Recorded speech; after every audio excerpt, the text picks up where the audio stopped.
For centuries, people have been raving about the health benefits of green tea. But there's always this one question that pops up, right? Just how much caffeine are we actually talking about? Well, today we are going to get to the bottom of it.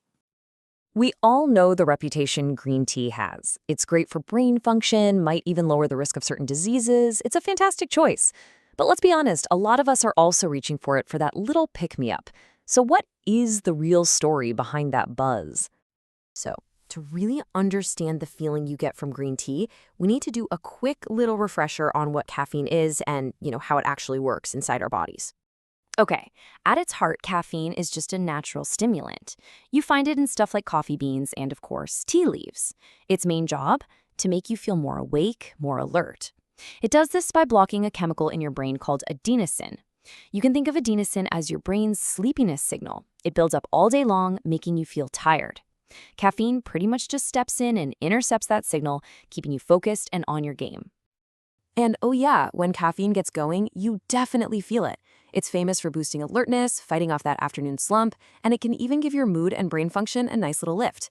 It's a seriously powerful compound that, when you use it right, is actually incredibly helpful.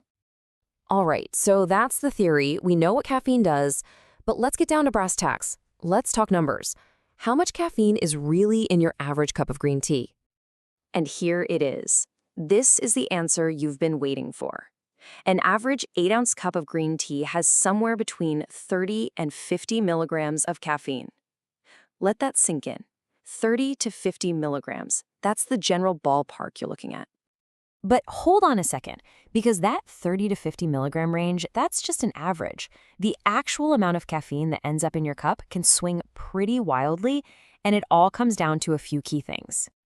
And what's really cool is that you're actually in control of these factors. First up, the type of tea really matters. Powdered teas like matcha or even these super crushed up leaves in a tea bag, they're going to release more caffeine than a nice loose leaf tea. Second, the age of the leaf itself. Younger leaves just pack more of a punch. And finally, how you brew it is a huge deal. The hotter your water and the longer you let it steep, the more caffeine you're going to pull out into your drink.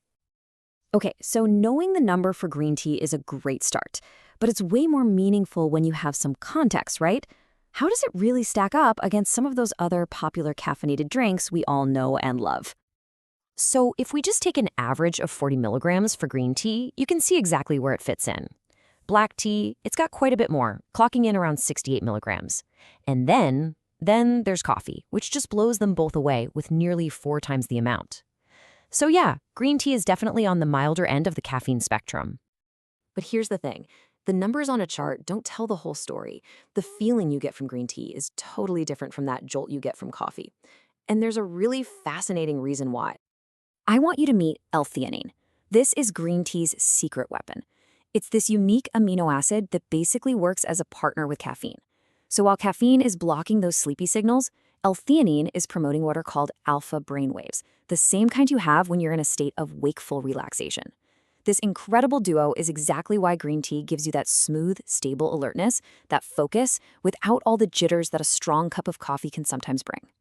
So we know how much caffeine is in green tea, and we know why that buzz feels so different and so good.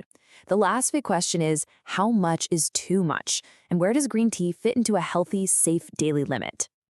Okay, so according to major health authorities like the FDA, the recommended safe daily limit for most healthy adults is 400 milligrams of caffeine. And remember, that's the total from everything you consume all day, not just your tea. So let's put that 400 milligram limit into perspective for a second. If 1 cup of green tea has about 40 milligrams of caffeine, that's only 10% of your total recommended daily max. That means you could enjoy several cups throughout the day and still be comfortably inside that safe zone. And here's one last little pro tip for you. While the daily limit is 400 milligrams, experts also suggest spacing it out. It's a good idea to limit any single dose to around 200 milligrams at a time.